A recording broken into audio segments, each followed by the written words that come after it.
Package of Sal. Ethan. I'm Ben. So I thought it's time we should talk about X-Men's Fatal Attractions. For many people, this is like, no.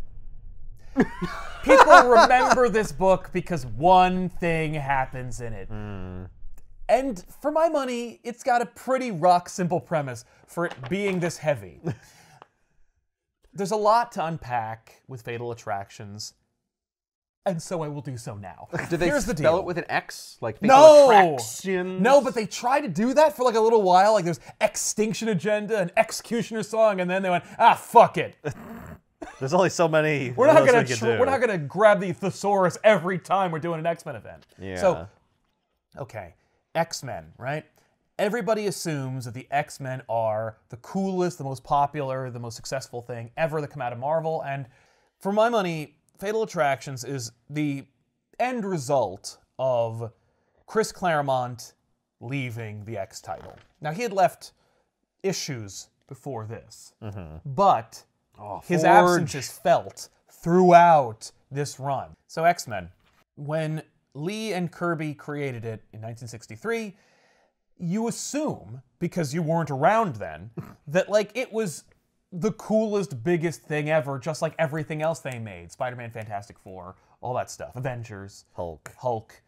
But no. As a matter of fact, X-Men got canceled. Oh. Yeah, it was that unpopular. And it wasn't Wow. until it got brought back and Claremont came by and kind of reinvigorated the franchise and treated it like a prose writer would.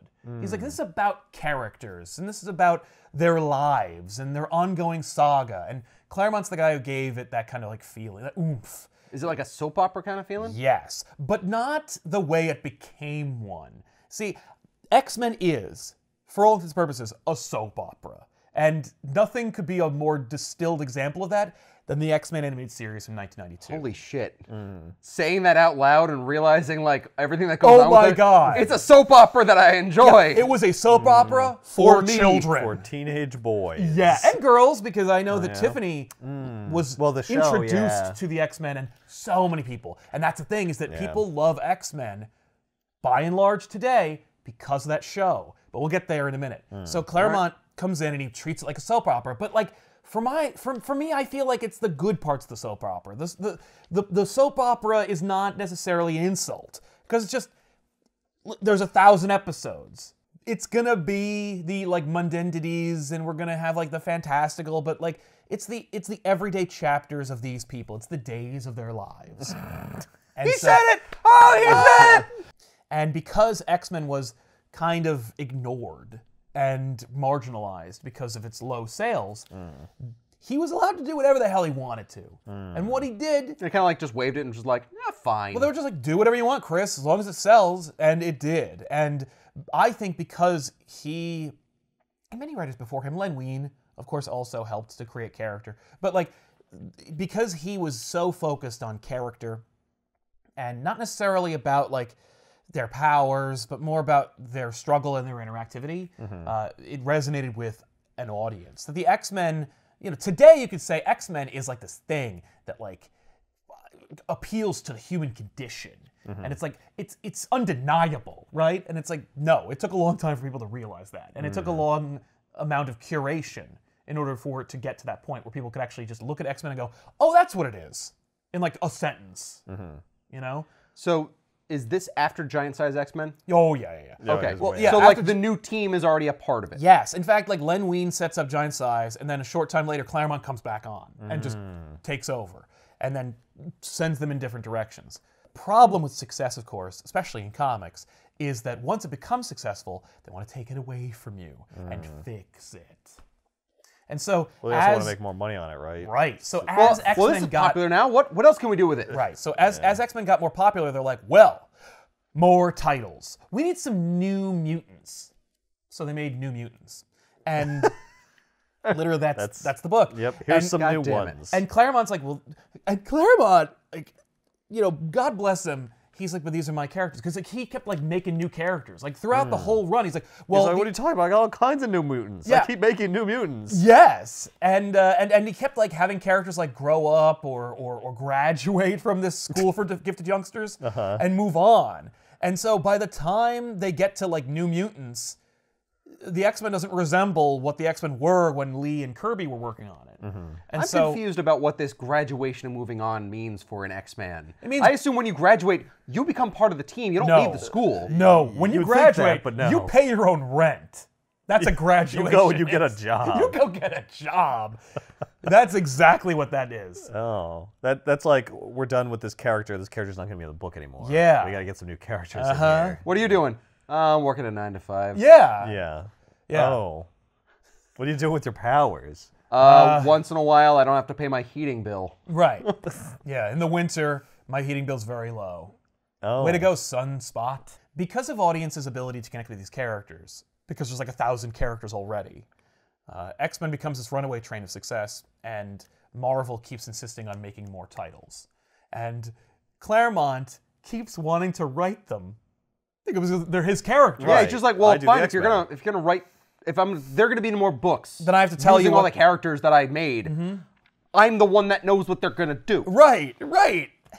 But like that's unfeasible. Right. And then it's like, okay, well then how about Louise Simonson, my editor and my writing partner, she'll write one of those books and I'll take over these books. And then eventually he leaves the book.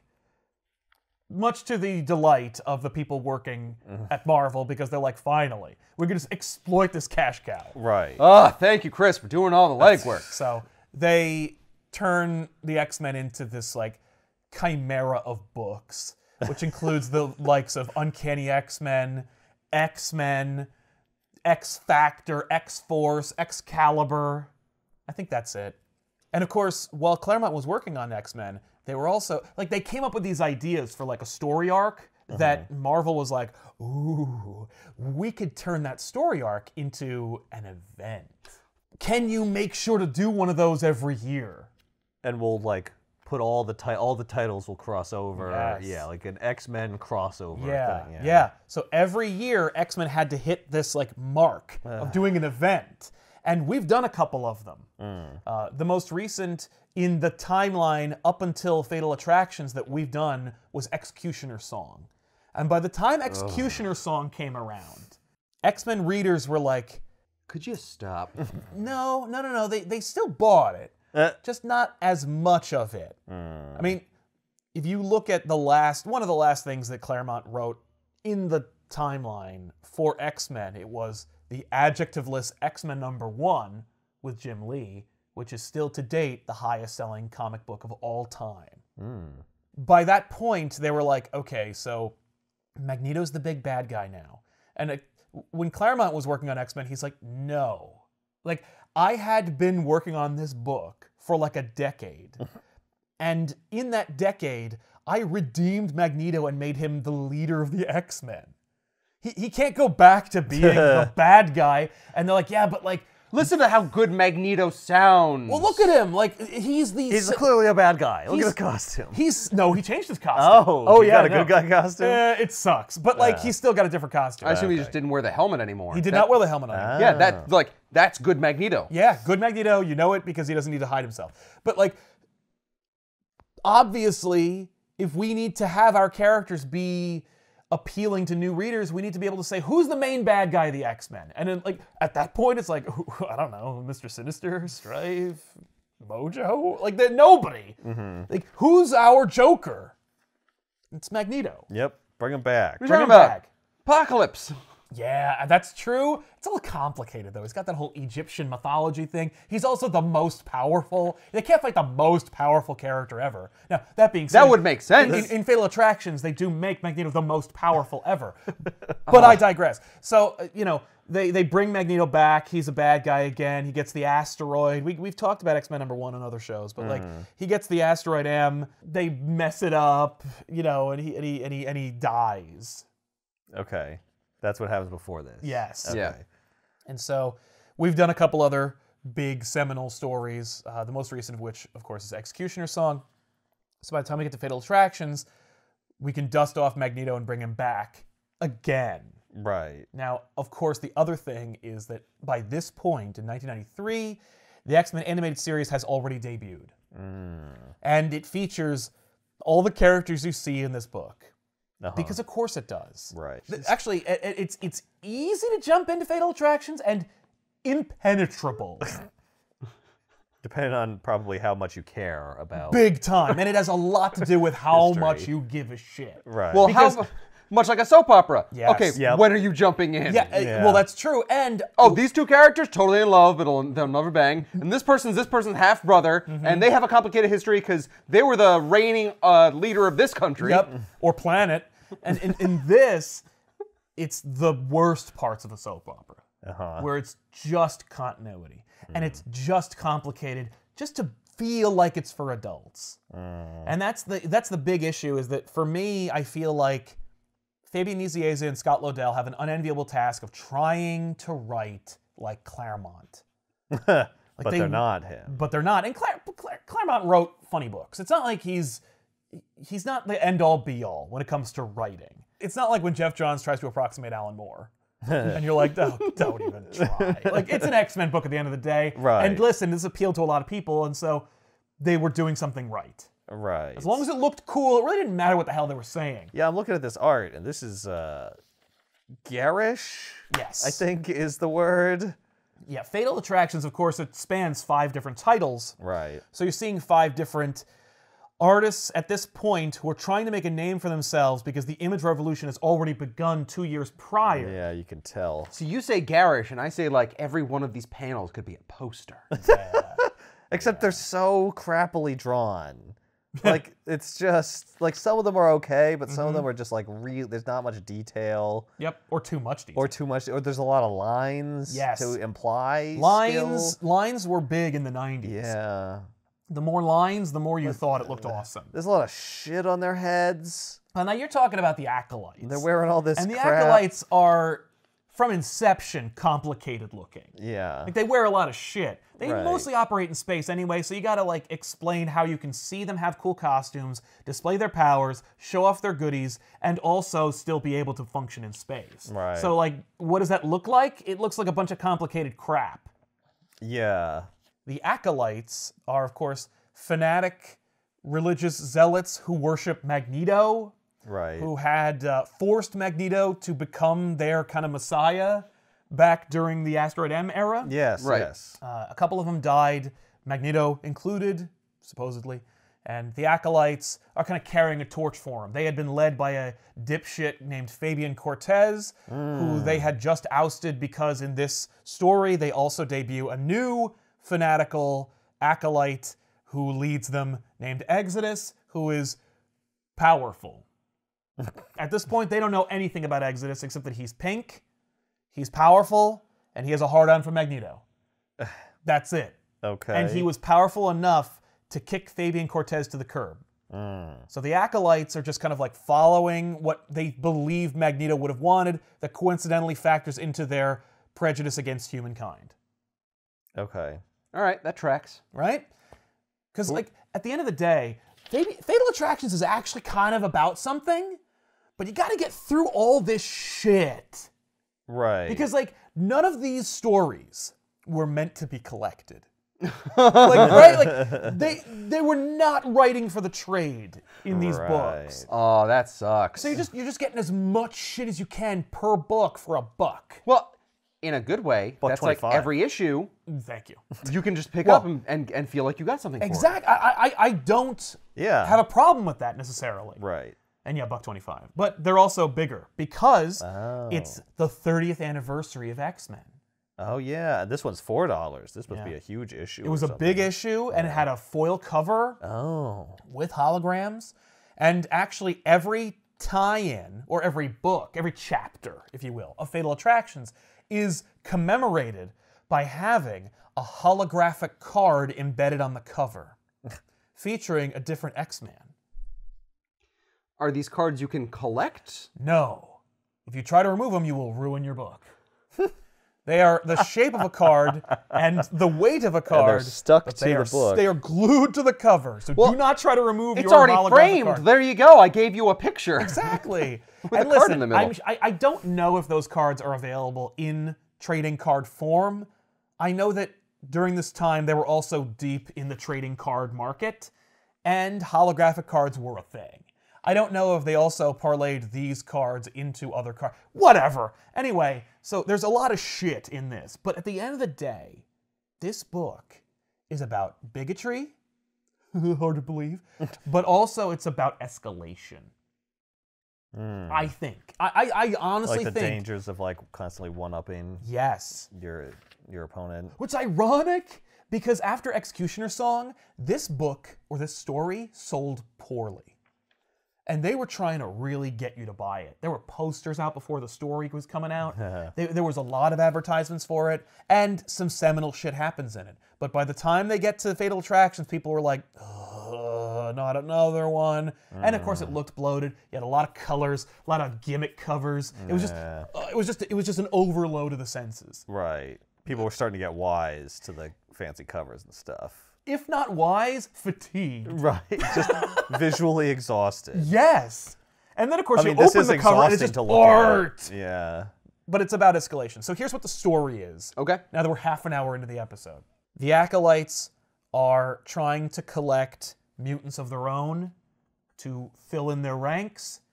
They attack humans because fuck them. The Acolytes are mutants, right? They are, Okay, yes. they're trying to get more. They want to get more people. Okay. Right. And they want to, and they're targeting children because, Okay. you know, That's what That's Professor the X X way. does. that's what the X-Men do, and we're the real X-Men. They don't call themselves that, but Right. they kind of fancy themselves like kind of important. The Acolytes attack, the X-Men respond, and that's it, Okay. Like it just keeps going back and forth. more or less. Meanwhile, there's also, of course, the ongoing debate about the mutant problem. Right. Professor X is Politics and crap. Yeah, Senator Robert Kelly, of course, is like, he's always been a proponent of the Mutant Registration Act, which has just been shot down, but he's still out there complaining about mutants. Right. Professor X debates him on TV. Also, Graydon Creed is brought in on like this telecast to just be the token racist who just complains endlessly about mutants. Yep. And then they bring in Beast, like via satellite, to debate him while they have Kelly and Xavier debate in studio, which is like an overly complicated program. It's like these guys have never watched Hardball or any other TV at that time. Right. And don't forget, Dr. Henry McCoy, super smart, super intelligent, super erudite, Super Blue. super blue. All he does against Creed is deliberately insult him and make like raspberry sounds. Like he just calls him a racist, and when Graydon Creed tries to make a point, Beast is like, "Oh wait, I can't hear you through your like Klan's robe." Like it's just like He's not debating him. he's not debating him at all. He's just like baiting him. He's you know, Yeah. He gets him to call him a freak, yeah, which like which I guess is like, yeah, see? So what he was- you're a bigot. You he called was me a doing freak. it just Right. to anger him and like throw him off his I game. guess so, but like he doesn't then one up him with like a logical argument. No. The whole thing just devolves, and Xavier's like, "Oh God!" And Right. then at home, all the X-Men are like, "Woo! He really got him!" And it's like, I like that because it's kind of like, as a kid, you're reading this and you're like, "Oh, that's fun!" Like, look at how Beast just calling out abject racism. Like, what a hero. Right. Meanwhile, Xavier is frustrated because it's like, "No, man." Like Right. we need to win their like respect. Yeah. Or we need to defeat them through logic and reason, not Not annoy goading them into submission. Right. But it does feel momentarily satisfying Mm-hmm. to get one over on them. Yeah, yeah. To just like straight up say what you think. Yeah, To their and face. just make fun of them for the clowns they are. Yeah. Also, at this point, Professor X is incredibly stressed out. He's freaking out like About- all the time. It's just everything. just everything. It's, It's all just so much. all of these titles, all these different teams can't- everywhere. It's a lot Yes. to keep track of. A lot of mutants. They all have complicated backstories. At least two None of them of are my from alumni the future. are donating to the school. It's terrible. Yeah, all these graduates, they're not getting real jobs. They're just joining other X-Men teams. Right. That doesn't pay. That doesn't pay me. So yeah, he's stressed out. It's a lot. Yeah. You know, he's like sequestering himself in a quarters that none of the X-Men ever know about, and just like letting his beard grow in, and Oh. just like hooking himself up to Shi'ar technology so that it'll like keep him awake longer, so he can keep like managing shit. It's just like, dude. I thought he was just like trying to bang Lalandra. No. I need Shi'ar robo legs. Lalandra tries to like call him and tell him to chill out, and he doesn't take the call. Anyway, so that's like some things that are happening. Damn it, Charles. What also occurs is Colossus is increasingly stressed out and frustrated. Uh-oh. He's had to kill people during missions, and his parents had just recently passed away, and he's just like, remember, because we just did Giant Size X-Men #1, like he was just a simple country bumpkin from the from the motherland, Right. Yeah. and then Professor X shows up in his fancy Takes him away from all that. jet and takes him away. Yeah. And Colossus is lamenting the fact that he's like constantly been kept away from home and away from his family, and then his parents pass away, and he's like, And I wasn't even there for I that. wasn't even there. Yeah. I was out being an X-Man. Yeah, and of course his sister is complicated in her own right, because Illyana, she has been a little girl. She's been aged up to be a teenager. During that time, she was best friends with Kitty Pryde Shadowcat, Colossus's girlfriend. Right. Then she was brought back to being a little girl, and she still kind of remembers being friends with Shadowcat, who's now 18. Yeah. Oh, and also she gets the legacy virus. Is that happening in this? Yes. Oh. And the legacy virus is AIDS. For Right. mutants. Yeah. For mutants. Like there's no cure. There's no cure, and that's it. It's just It's just AIDS. it's just AIDS. That's Yeah. not the premise for this book, right? That's not the fatal attractions. Like the legacy virus isn't like the thing that's killing people. no. It's just an important plot point. They've all got important plot points. Right? Everyone's Everyone's got everyone's got their There's story. infighting with the acolytes. There's 2 acolytes who don't agree with the killing methods. And of course there's Exodus to Don't consider. give me shit about like the acolytes, Yeah. man. What are you trying Make to pitch them a the book? bad guys. We're getting an acolytes book after this? Come on. Well, we got to do they're something a more dynamic team, interesting too. with that. I We've mean, already like- seen the acolytes be bad guys. What if they were trying to not be bad? No, they're bad guys. They're murdering human beings. Yeah, but like, what if they could be more bad guys? But they've got a like, I really want to be bad. Like, you're holding me back. Yeah, well, and there's drama there. That's a book. That's a buck 25. Illyana contracts the legacy virus, and she dies in this book. What? Oh wow. Yeah. I'm sorry I didn't sip up my coffee just a second later. I could have done a spit take on I the would couch. rather you That didn't, would've been because there's coffee great. in there. That's not a stunt mug. So, yeah, Illyana, there's a great issue within this that I had irrespective of Fatal Attractions. It's just a great book. Illyana takes a turn for the worse while Colossus is on a mission with a couple of other X-Men that Xavier strong-arms into going on a mission to deal with, because they get these readings that there's like this crazy powerful mutant and they're trying to find it and they can't. And then by the time Colossus comes home, Illyana's already passed away. Oh jeez. So he missed the death of his parents. He And missed his his sister's sister. death. Yes. Yeah. So he is upset, for lack of a better word. Yeah.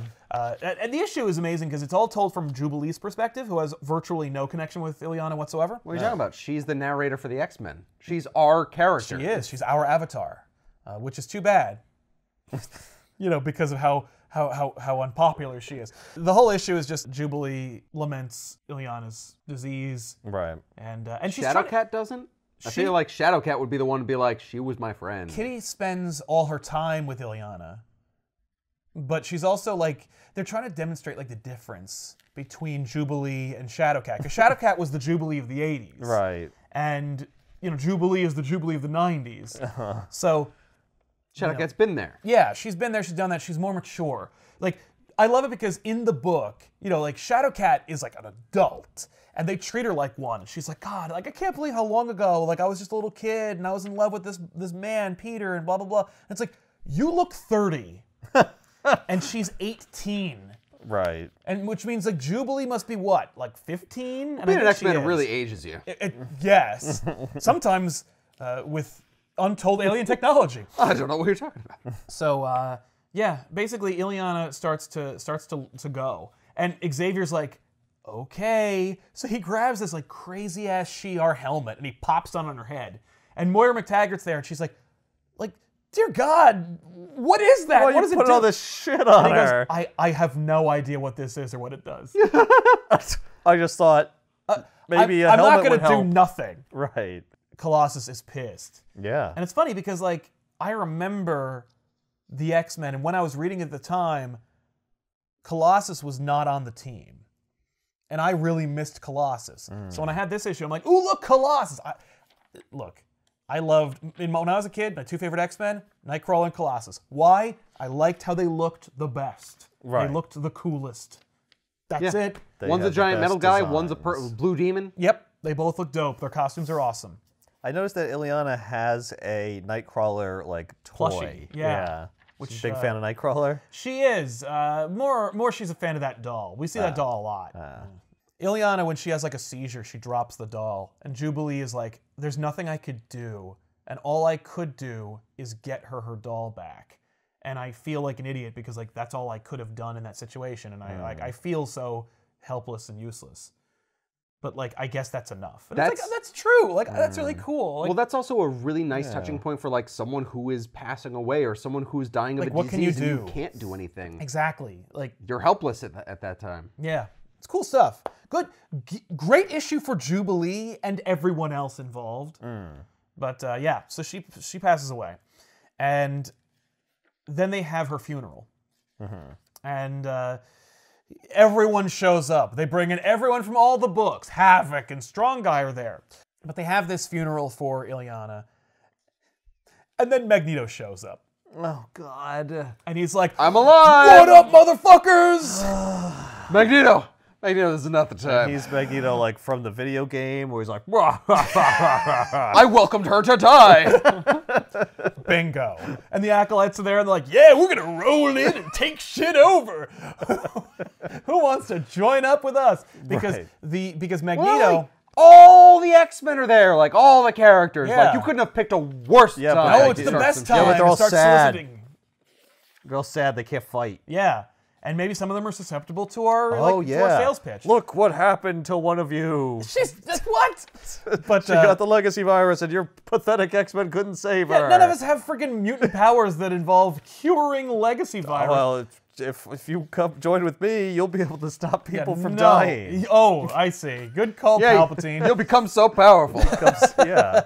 Look, I'm Magneto. I was dead. I'm back. Yeah. Magneto, I've proof. conquered death. Magneto literally, yes, he does, and also like, okay, so Magneto really hasn't given up on the whole space-based thing. So Asteroid M, fucked. Okay, what do I do now? Well, coincidentally, when Cable came from the future, he brought his orbiting space station called the Greymalkin, which is named after the street that the Xavier School is on.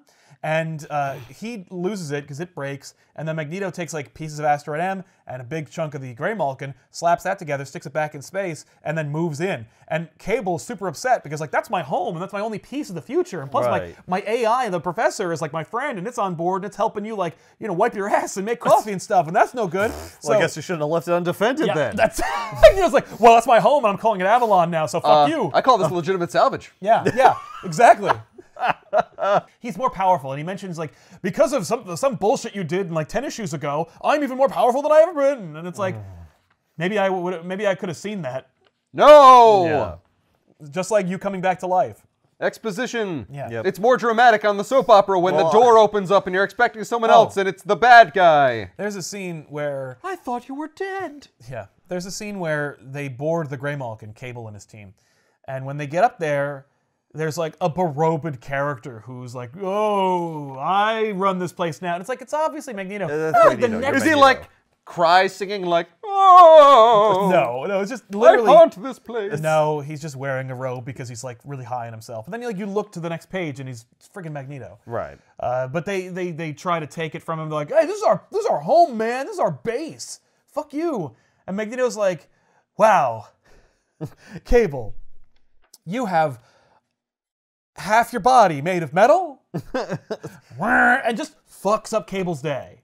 Turns it inside out. He just ruins Cable. And then Cable gets friggin'...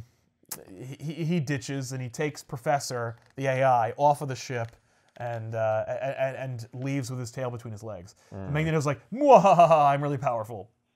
Yeah.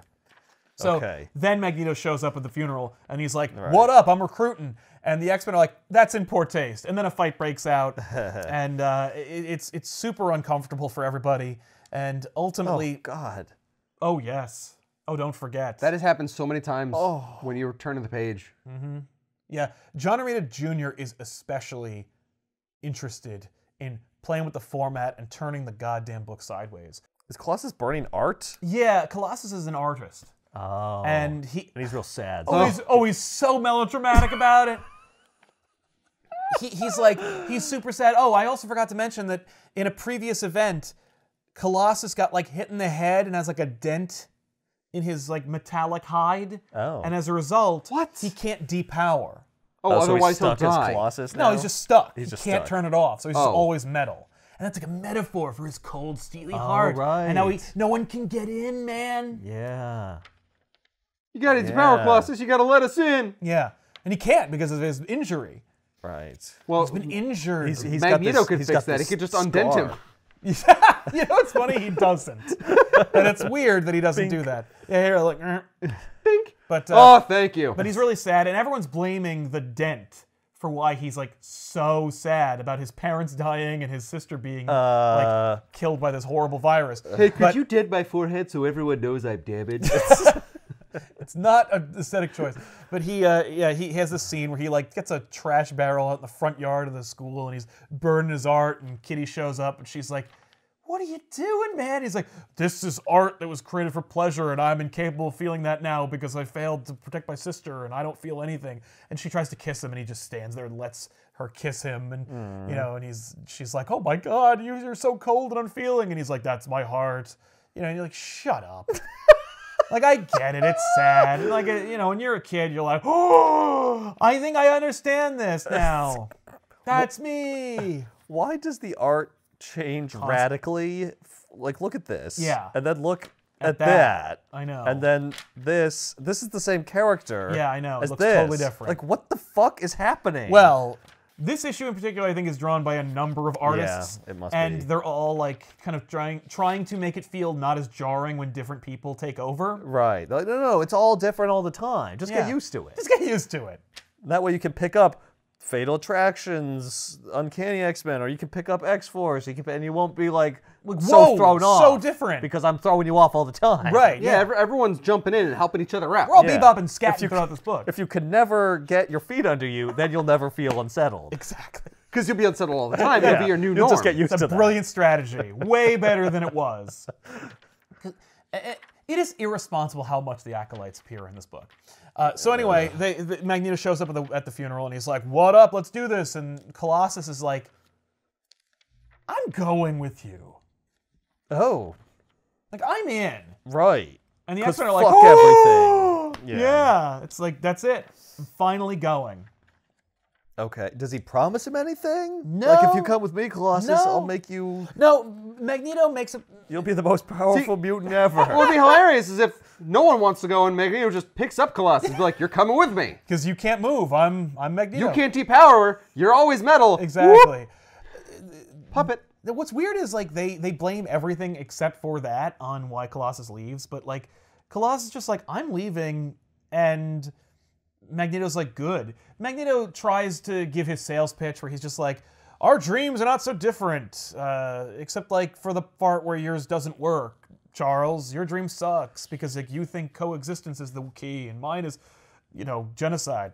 Right. And Colossus is like, "Maybe I'll go with him, and I'll come up with like, well, look, we can all agree, Professor, that your dream is a lie. Like, it doesn't work because my sister's dead, and like, so That's not about coexistence, no, man. nope. You see, And I was out doing a mission for you, Yup. and I wasn't there when she died. he's in an emotional state, Yeah. Right. and he's susceptible. vulnerable. He's And vulnerable. he needs a change. Yeah, he's looking for a change, Yeah. and so he joins the Acolytes with Magneto. So does the most extreme thing possible. That's right. Well, it's a comic book. Look at this. Look at this. Look at all these words that Magneto's saying. This is insanity. That's his eulogy. And they're all just watching Yeah, him while he that's says all this crap. Yeah, it's like. This would take like a minute or two. Magneto talks the most out of everyone in this book. He's like, oh, I was wounded. I was Yeah. mortally you wounded. thought I died, but no. And one of my acolytes sacrificed herself for me. Like, what does that mean? Again, in the video game, Yeah, he's like floating around. He's like, I'm Yeah. like, whoa, What is what that, is all that? I thought he electricity? just moved metal around. But Yeah. like, no, he has like, He has like, well, he can control electromagnetic fields. Yeah. Which I guess, and when you mentioned electro anything, right. we that's can draw it. electricity. Lightning. Oh, you got it. lightning powers. Got it. Got it. No, wait. Nope, I got it. Scriggly lines everywhere. Electromagnetic just means you're running a current through something so it becomes magnetic. Yeah. Yeah, I'm yeah, but creating he a can current also right now. shoot current out of his body. Yeah. But you're just magnetic. That doesn't mean you No. have control over electricity. I have- Oh I god. have- So that anyway, he leaves with Colossus. Well, Colossus gets on the ship with the acolytes. Right. Professor X and Magneto like grapple. They have like a fight, kinda. Oh. And basically, Magneto's like, I'm gonna fucking kill everybody. Like, when Magneto returns, he's a little messed up. He's kind of damaged, if you will. Yeah. And it's like a parallel with Colossus, where it's like they were both injured, and so as a result, they're acting out of character. But like that's where the comparison ends. Right. Magneto basically is just like, I am gonna mess everything up. Like I'm back, and I'm more powerful than ever, and I'm gonna use my power to kill like all the humans eventually. Like he's like, I'm gonna do it eventually. Like now I am so hyped up later. And it's like, dude, just shit her to get off the pot. Like you crashed a child's funeral. Do you not see how inappropriate you're being right now? But you know, he's got the Grey Malkin and he fucking throws that in the air and One day. oh, soon. Oh. No, he is acting like it's happening right now, but then like he never actually does it. So you have to assume that he's gonna do it any minute, which is why Professor X and everyone else is like on fucking like pins and needles. They're just like, oh my god, he is proclamating right now at this child's funeral. I guess he's gonna like mess everything up right now. Right. But no, he's just like, I'm leaving, goodbye. And I'm he just like, here to tell you. yeah, I'm which is like he does that like all the time in the 90s. Just waiting for Yeah. you to stop me. Yeah. Rogue tries to tap his powers. She like flies in and kisses him because of course they've had a little bit of a Oh. thing, and that's always been a point of contention for Rogue and Gambit, of course, who of course they're in the middle of the ongoing saga of will they, won't they, Rogue and Gambit. So Rogue goes over there, and the first thing she does to try and absorb Magneto's powers is smooch him. Yep. And Magneto lets her do it. With her big, soft pillow. I mean, Southern it actually lips. kind of makes sense because her face is the only part of her that's That's exposed, exposed. yes. And so it's like, She can take her glove And off. it's his the only face- part that Magneto's He's exposed. that's right. That's so true. she's either just gonna smoosh her face up Or she's gonna against rip him. over gloves and grab him in the face, Yeah. which is cool, but like it's more dramatic. It's Well, I mean, if she wanted to shut him up, she'd just like put her hand over his mouth. Yeah. That would be cool. Well, except that when she kisses him, like she absorbs his powers, and she's like, "What the hell? Like you're not beaten." He's like, "That's because I'm so goddamn powerful. You could take 50% of my powers, and I'd still be 100% in capacity." What?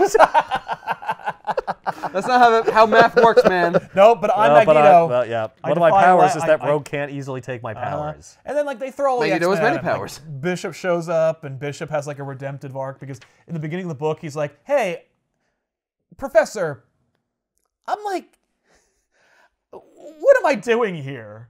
Like, you know, I had an arc where I came from the future, and I did my thing, but like, what am I still doing here? I should leave." And Professor X is like, "No, I don't accept your resignation." And Bishop's like, "Thanks. That's exactly what I needed to hear." And it's like, what the fuck? And then Bishop shows up and he's like, "I'm gonna fight you, Magneto," and he gets beaten. And Magneto's like, "Bishop, You shouldn't even be here. You're from the future. don't throw your 90s action figures at me. I'm Magneto, bitch."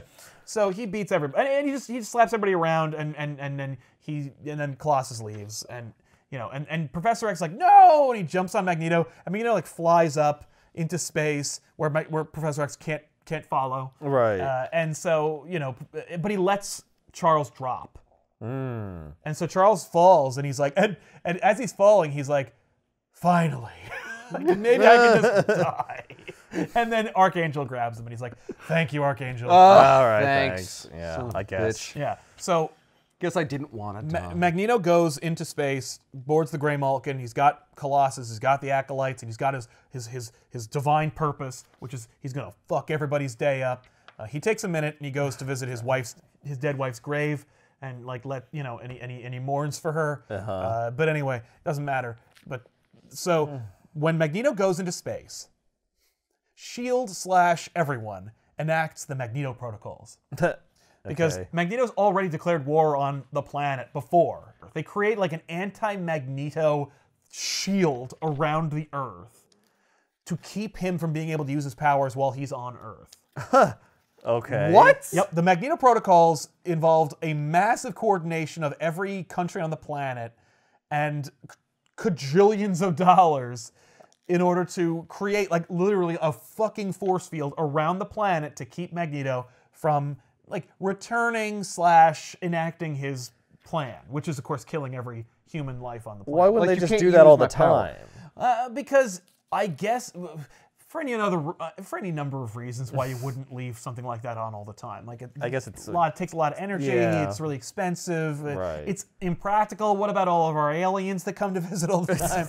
Like, What about messing up our own technology? Yeah, Probably. exactly. Like we've only turned it on once, and it's right now. Right. So Okay. they do this, right? Right. The Earth is like, so Magneto shows up. He's like, I'm gonna fuck up everything, and then the Earth is like, okay, we're gonna lock the door. And Magneto's like, oh, how dare they? So he goes into orbit. But it's supposed to be mine. Yeah, he's like, what? That's it. That's the last straw. You're looking at the tie-in issue that explains like why he looks young, is powerful, but is still a Holocaust survivor. Okay. Don't worry, he's the same exact guy. Yeah. He's just totally different. He's just also hot and can bang Rogue sometimes. So Magneto's like, fuck that. So then he launches via his, considerable power an EMP and shuts off all electronics on the Earth, Oh. killing hundreds of thousands of people. Like people in planes and cars and hooked up to machines. Wow. Yep. Yeah. Damn. And so Professor X is like, okay. Like, this is the culmination of, because throughout the whole of Fatal Attractions, and indeed from like Executioner Song onward, Professor X has been like, like everything has been super stressful and frustrating. And so this is the breaking point for him, Right. where he's like, okay. I know that like I've been bound by the Comics Code Authority to like not want to kill people and stuff, despite the fact that I have Wolverine on my team. Yeah. But like, okay, Magneto has crossed a line. Yeah. He's killed too many people. He's killed too many people, and he did it like for no reason. Like he's just freaking out. Well, he like, did it because like they dare insult him by like keeping him out. Yeah. Yeah. So he's like, I am forming a strike team that I don't expect will return to go board the Grey Malkin and deal with Magneto. All right. Don't bring any metal. Yeah, don't bring Wolverine. Don't send they bring anyone with Wolverine. metal. Ah, okay. So, You no. had one job. Professor X puts on a Shi'ar exosuit that uses psionic power that he, of course, has considerable amount of, in order to enable him to walk so that he can lead the strike force to fight Magneto. really necessary? Stupid. Well, Why wouldn't he wear that all the time so he could because walk all the because time? it taxes his mental powers. He's Oh. like, it's painful to use the suit. I see. He doesn't look in pain. He just looks mad. Well, he's always mad. Well, I'm so determined. That's his That's a secret. He does look very determined. That's his face all the Yeah. time. But the reason why he does it in the first place, and because Cyclops is like, what are you doing? No offense, but like you're not exactly a tactician.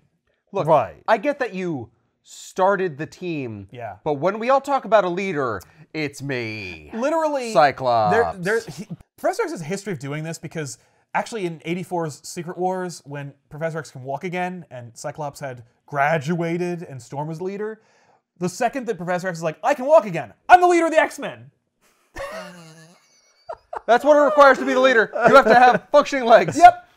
Now I can lead. Let's do this. And Storm goes, you're playing a dangerous game, Xavier. A dangerous game. I am gonna lightning bolt your ass.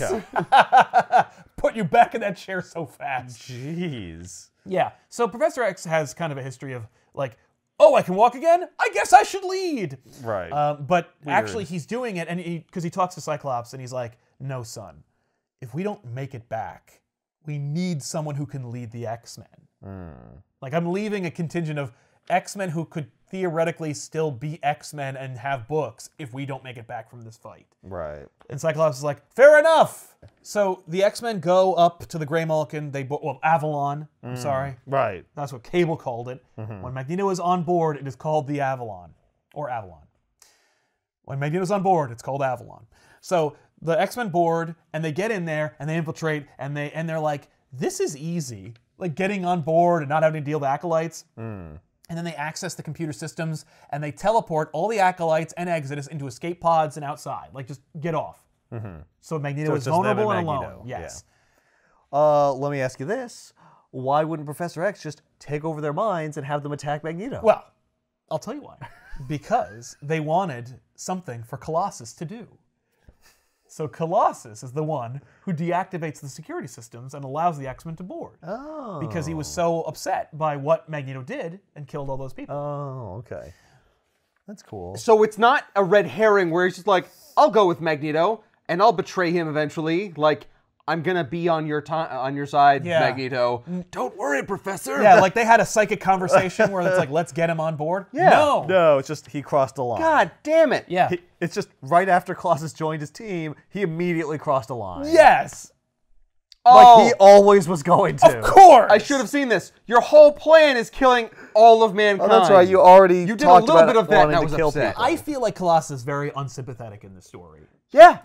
Like, Fair. you lost your parents, you lost your sister, I get it, but like, what the fuck, man? Yeah. So, So you it's like, betrayed you know, everything you've Magneto- ever believed in? Yeah. Magneto talks a big game, but like he doesn't. I don't think he actually wants to kill everybody. That's his approach. That's just like what he says. he's just- very theatrical. Yeah, he's just a hurt. He's like me, damaged burning person. my art. I get it. Yeah, like sometimes I want to kill all humans, you know, but but like I I don't don't. actually do it, and he won't either. Oh, look at there. Oh it look, goes. he just killed a whole bunch of people. Damn it! And like for no good reason. And he led an organization that he called the Brotherhood of Evil Mutants. yeah. Oh right. Yeah. Oh, not to mention the fact that like his acolytes were slaughtering humans in the beginning of the story. Right. And like he didn't punish them at all. Right. He was totally down with that. So the X-Men engage Magneto. And Magneto's like, "You fools! I defeated you easily on the ground. What makes you think you could do it in space?" right.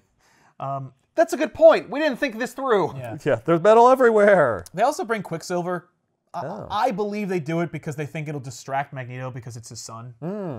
He also plays a role in Fatal Attractions, but like in other books that aren't X-Men, where the acolytes still think that Magneto's dead, so they try to bring in Quicksilver because he's the son of Magneto. And Right. Quicksilver's like, "Oh, hard pass. No, I hate my dad. Yeah, please." And they're like, "Yeah, but you're like angry and like you kind of look like him a little bit." So anyway, but Quicksilver's on the team too. Yeah. He's just like, "I'm in." And Magneto's like, "Oh, my son, you poor boy." And so he throws him away. And as he like violently defeats his son, Wolverine's like, "Oh, that tears it. I'm going to use my adamantium claws to kill Magneto." And so he slashes Magneto. This is the second time we've seen Wolverine attack Magneto. The other time was in X-Men 1, where Wolverine attacks Magneto on an orbiting space station. And he uses his claws to do so. And he cuts Magneto, shows no blood, but Magneto is horribly hurt, both physically and emotionally. How dare you? Literally. Like, in the Yeah. first one, he's like, "I can't believe you did that, Wolverine. Like, we used to work together, and then you have the audacity to slash me with your adamantium claws?" And it's like, dude, what? And in this one, he does the same thing. And he's like, "Oh, Logan, you poor hapless son of a bitch. In the first time we did this, Peter David didn't pitch that I should pull your adamantium skeleton out of your body. But now I have that idea." Oh, And so he just no. goes like, "Ho ho!" and quotes Shakespeare at him while he wrenches the adamantium free. Wow. And Well, he's presumably bleeding severely Oh, from yeah. the claw strike. Oh, Sure. but we can't show that. we didn't show that We because don't that would be sh- violent. You can't see it, and also he just like shrugs it off, I guess. Yeah. But then he's like, Does he have a "Ooh." healing factor? Everyone has a healing factor. If you're a mutant, you have a healing. Well, If he's you are- so No, powerful. if you have powers in the Marvel Universe, you also have a healing factor. Right. And so Otherwise, getting, how would you do anything? getting slashed through your midsection by adamantium claws. Yeah. Maybe Magneto created like a field against his internal organs. Every piece So of me it is infused only- with metal. I drink iron on a daily basis. Right. Or he just created a field around them, so it's like two batteries trying to connect to each other. Anyway, How come they're sometimes calling him Magnus? because his name is Eric Magnus Lenscher. Oh, okay. Interesting. I did not know that. Yeah, before it was Eric Lenscher, it was Magnus. Yeah. Magneto has had many names over the years. Max, Magnus, Eric. Mr. Joseph. Lyncher. What do you think of this onomatopoeia they used for the adamantium being pulled out of Wolverine? Shriek. I think it's excellent.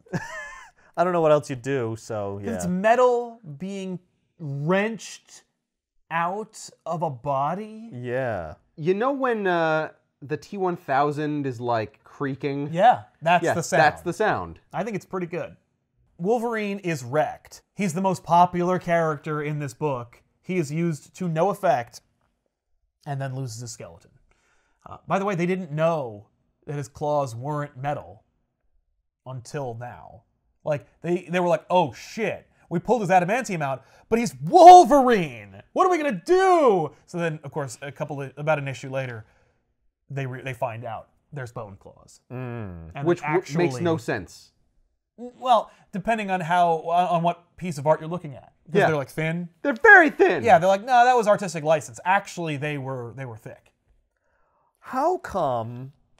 I mean, I don't understand the mechanics of this fight because Yes. it's literally They just throw. Magneto and Professor X. Yep. Jean Grey, Grey, Quicksilver. Quicksilver. Well, Quicksilver was just defeated. Yep. But Wolverine and Card Throne guy. Yeah, Gambit. Gambit is there. And they're literally just watching it standing there watching as first Wolverine cuts Magneto, and then Magneto talks about what he's going to do. Yep. And then Professor X says, no, for the love of God, don't do this. And then watches as Magneto talks a bunch and pulls out the adamantium from Wolverine. Yes. Like, They could have stopped him. and Magneto's helmet is off. Yeah, So, just- like, yeah. why don't you Control just him. stop him? Right. Well, because we need this to happen. I know, but like, why did you take his helmet off then? Right. Well, Like- because of what was going to follow. Well, yeah. So after this happens, After this then but we got to make sure this happens, though. well, but then leave the helmet on, and then right after they rip the adamantium out, have someone knock it off Yeah. when he's distracted, Yeah, they should. and then mind whammy him. I agree. Like what? Yeah. No, I can't look as upset or shocked when Wolverine cuts me if my helmet's still on. That's the thing. Like I want to draw Magneto in this fight with his Yep. helmet off because that looks cool. He's got the white hair. Love Yeah. his hair. Yeah. You can see him fully emoting. Right. Yeah, but then it doesn't make sense what's happening. No one cares. You're the only one arguing. Like that's their approach. I'm not arguing with you. You see these panels where I they're know. all just standing There's there. there's 4 superpowered beings just going, whoa! And Quicksilver's fast. Yes. Why did you get rid of the acolytes? They could have been distracting them. Yes, I know. So he does this, and Xavier's like, "This is the tipping point. You've crossed the line. Now you've crossed the line. It wasn't Not the killing thousands hundreds of people. thousands of people. Yep, it's this too. That was, whoa. What? That was messed up. You don't do that to Wolverine. That was messed Wolverine up. was the best at what he does, and that is market to kids. Yeah. Well, like, plus it looks really gross. Yeah. And can you imagine how much it hurt? No, right? no. No, That's not all right. That is That's not monstrous. okay. So I can't believe not every X-Man is just going, Yeah, just, just dry heaving. oh my god. and you can't just put it back in. No, you can't. You can't, I can't, I'm just trying to shove it back in, it won't go in. No, they can't just put it back in. I mean, Until Magneto could. Later they do, Oh, I guess. yeah, but Well, it's- Magneto, but he's not gonna. No, he offers to do it later on. Oh, yeah? And Wolverine's like, nah, I'm gonna wait for Apocalypse to do it. So then Professor X uses his mind powers to, of course, erase Magneto's mind. He doesn't erase like everything. He basically takes on like his malice and his hatred and his thing. He just takes away everything that makes him a dipshit Right. and puts him into a comatose state. And what's great is as he's doing it, Magneto says, Charles, I never thought you would ever do this. And then falls apart. And Yeah, everyone, well, I never thought you'd rip out friggin' adamantium from Wolverine. But and when you're looking at this as like a logical person just trying to comprehend this story, you're like, what the fuck is this? Like, Wolverine attacks Magneto. Magneto pulls out the adamantium. Professor X pulls out Magneto's consciousness, and then and everyone's like, I can't. Every time that they do it, they're like, I can't believe you're doing this. Yeah. But like, it is kind of about escalation. Yeah, where yeah. It's like each time they're trying to one up each and other. Wolverine's like rationale for cutting Magneto open Yeah. is that like you just like Attacked knocked your Quicksilver. son out. Yeah. Like you're clearly like dangerously Exactly. unstable. Yeah. Because Yeah. you did that, so it's like everyone's using Everyone's the trying to prior use thing to justify their actions. Yeah. It's like, that's kind of cool, but I think it's an accident. So so he mind wipes Magneto, and then Colossus shows up and he's like, Dear God, I was the one who deactivated the security systems because I thought you were going to bring him justice. Professor, what you've done is unforgivable. Oh my God. Get out of here, Colossus. They might as well be I like, want- fuck you, Colossus. I want You may never join the X-Men. I want the professor When to you walk change your over mind, and just like bitch slap him. he's made of metal, he'd break his hand. I don't fucking care. I'm wearing a weird Lalandrian suit. mentally bit slapping. Yeah. God damn it. Shut Right? the fuck up. And then I don't care. And, yeah, so Colossus high roads them, and then he picks up Magneto. He's like, I will remain here and care for him now, because who else will? The acolytes will. After- Go get him. Yeah. After a week, you're gonna boot his ass into space. 'Cause you're not gonna want How to do about this anymore. Colossus? No, we're gonna take him and he's going to fucking jail. No. How about this, No, Colossus? he's For no mass longer a threat. murder. He's not even himself anymore. He's in a just- comatose state. just a husk. You're gonna go off to like get supplies or something. He's gonna die on your watch. You're gonna miss another person's yeah. death. Then who are you going to join? Apocalypse? So they leave, and Colossus dramatically holds Magneto's unconscious body and like yells into the stars. So that happens, and that's like the big crescendo of Fatal Attractions. It's a lot of build-up for nothing. Fatal Attractions could have been just 2 issues. Of course, then, you know, they're trying to re-enter the atmosphere. The ship was damaged. Everything's falling apart. Wolverine has like a vision of dying, and he reaches for what he thinks is his mother, and then it turns out to be Jean. And he like reaches for Jean, and he like comes out of his dying state because the healing factor kicked in, and he like grabs Jean, who's about to be sucked out of the Blackbird or whatever. So they hold it together long enough to be able to land safely, and then they save Wolverine. Right. And, Jesus. And everyone's like, okay. And so everyone takes a minute to just kind of like relax. Yeah. This is a weird way to depict Wolverine's adamantium. Like, Well, he looks like a It's demon. like puncturing his yeah, but flesh. Like it has but it's stretching his flesh around it. some of it, some of it's not, but other parts are. But in the previous pages, it's Oh clearly yeah, no, just that's- metal. Well, those books, That's a that was different drawn colorist. before that Yeah. book. Like, no, that book came out. Like, we're done with that. Yeah. Ugh, okay. So that. And then we happened. get to see it again in the next issue. Well, like- that's in Wolverine. oh, right. If you're only reading Wolverine, Yeah, you're look gonna how be cool very this is. confused. Like, why is the skeleton on the outside? Yeah. Well, and also you're gonna be like, oh, You've ruined my favorite character. I wasn't Oh. reading Wolverine for him to have bone claws. Well, you are now. So he How does recovers. that work? He recovers. He discovers he has bone claws, and it hurts when it comes out, and they can break and stuff. And he's just like, "What am I? Do I belong on the X-Men anymore?" And he just Right. leaves. And like, what's fun about that is that like he leaves Jubilee like a note, and like because like Wolverine may be hundreds of years old, like his penmanship is immaculate. But it just says bub. Then like it kind of just ends with a whimper. Right. It wraps up with Excalibur. Okay. Were they even in the book? Yeah, a little. They were on the mission that Colossus was on when Magic died. Okay. So Excalibur, that story is just they fix the dent in Colossus. They're like, oh my God, his behavior on the Greymalkin proves he is broken because of the injury he sustained. Oh. So they're like, we figured out how we think we figured out using like Moira McTaggart Muir Island technology how to fix Colossus, but we need to get him down here, and we know he won't listen to reason. So We took him over to a garage, and a mechanic just came out with one I of can those. buff it out. There. Yeah, exactly. I got one of those dent fixers. So Shadowcat is like, she calls Peter on like a video phone, and she's like, I would like to join you. I can't live without you, so I'm going to join the Acolytes. Maybe we can make it better. And he's like, even though I suspect a trap, I will still come down to the planet's surface because she would never lie to me. And the Acolyte's like, it is clearly a trap. And he's like, that's why you're going to come too, to fight the X-Men. So then they all go down there to the Muir Island, and the team of Excalibur and X-Men fight the Acolytes while they kidnap Colossus. Jesus and Christ, is Colossus wearing like a Magneto robe? He's wearing his Acolyte's uniform. That's, Yep. that's his Acolyte's costume. Oh. Yeah. So they kidnap Colossus, they Shanghai him and bring him to the facility where they fix his injury and he's able to power down. The Acolytes, of course, are still fighting other X-Men, Right. and then they stop the fight because here's the reason you're fighting. He's back. Right. And he's got something to say. and Colossus is like, my injury is fixed, but my heart never will be. I'm still going with you. So then he leaves the Acolytes. And the Yeah, X-Men are of like, oh. course that's Yeah. going to happen. Yeah, because that's the status quo. You just saw a really awesome image of him in his Acolyte's costume. I've never seen Colossus in an Acolyte's costume. You gotta milk that cow for all it's worth.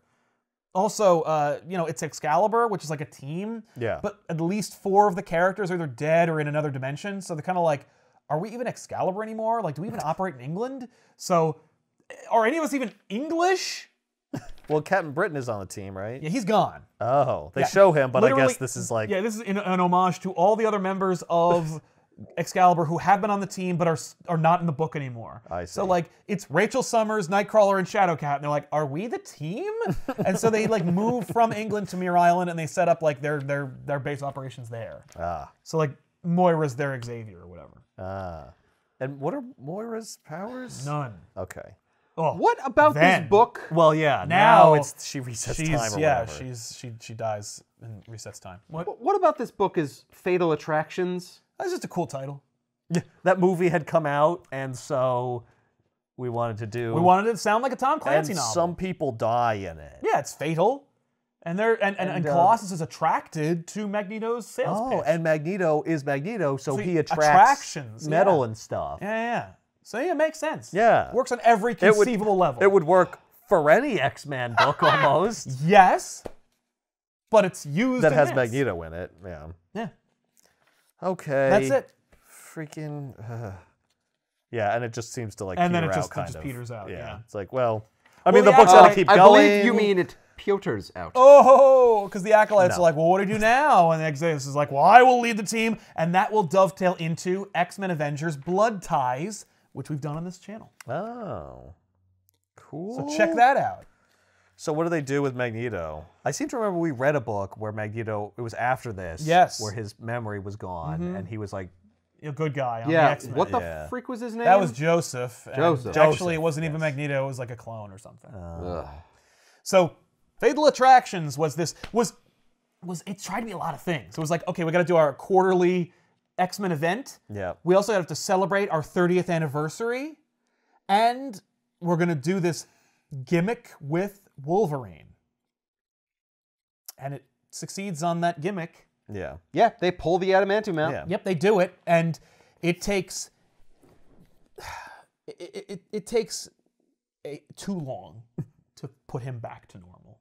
Like you wasted a lot of time. Yeah, you can't just undo that right away. Yeah, you Like, gotta let it breathe. You gotta Yeah. milk it. Yeah. Yeah, like- otherwise it undermines how serious it was. Yes. What's Wolverine without his adamantium? Yeah. Even though he still has a healing factor and claws. Well, they pointed out when they pulled it out like that he wasn't healing, and they're like, oh no, maybe it broke his healing factor or whatever. But like, no, he's fine. It doesn't. No, he's fine. But like, yeah. Oh, of course. Then it turned out that the adamantium in his skeleton was inhibiting his de-evolution, and so as a result, right. he was getting more and more feral and more monstrous. And it's like, and every new status quo for Wolverine, everyone's just like, just put it back. We all like Wolverine. What are you doing? You ruined our favorite character. Like, he makes you so much money, you're making people quit because they don't want to see this shit anymore. Like, that's not the point. Yeah. And they were right to complain because, like, yeah, it took an irresponsibly long amount of time for, which is funny because, like, when they killed him, it took him a couple of years to come back. It was like, really? Like, really? He's still not back? He came back eventually in a really disappointing event, but like, he's still back. But like, it took him a long time. For Wolverine, things stick for a while. So I'll put a link in the description below this video so you can get a copy of X-Men Fatal Attractions. There's a Milestones collection where like they grab every major story and put it in the same kind of cover format. Oh, so it's all like it's all everything. uniform. Yeah. Well, it's like, you know, your X-Men fan friend who's like, oh, you've never read the Phalanx Covenant? Like, yeah, here he is. Here. And it's like a cheaply like priced. It's a price to sell trade. Here you go. I love it. There's a moment in this. There's a couple of great things about this. Like, you can actually, the holographic card element that went on the cover, like, it sucks because it looked neat, but you couldn't really even see the art because the art was pretty good. But in these collections, they'll show you what the art looked like what they actually drew. Ironically, That's kind of cool. yeah, exactly. That's better than the The hologram. Yeah, big time. What's great is between the fucking like Acolytes plot in X-Men 300 and then the rest of Fatal Attractions, there's like a full page of text where they're just like, okay, so here's what was going on in X Factor, and here's what was going on with like Quicksilver, and here's what's going on with those characters. Like, just meanwhile, Right. Because all this stuff is going to be referenced like at one point. and it's not in this. Like, it's not You're relevant. gonna need some information. Yeah, you're gonna need some context, which I kind of really appreciate, but it's also Yeah. like, God damn it, it's already long enough. And that's how they felt. They were like, Well, it's that's- already long enough. That's Magneto giving you the exposition. Yeah. The cover should be Magneto, Yeah. like doing shit. Yeah, probably Fatal pulling Attractions. pulling adamantium out of Whoa, Wolverine's whoa, whoa! body. You don't want to see that Yeah, yet. no, I'm gonna save it. Yeah. All right.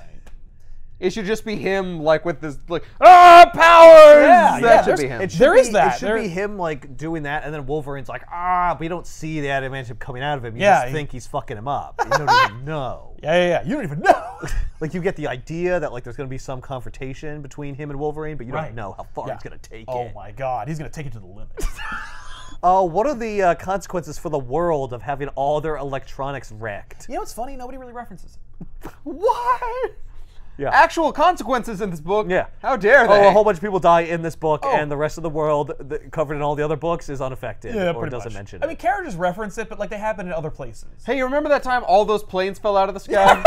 You know, all of them, every plane. Everywhere? Yeah, no. Well, it's like Maximum Carnage. No, The whole city was under siege by the D-list villains in Carnage for like a month. Yep. And like no one remembers that? No one remembers that period in New York history? Right. Like the Son of Sam, he was active for like what, like a week?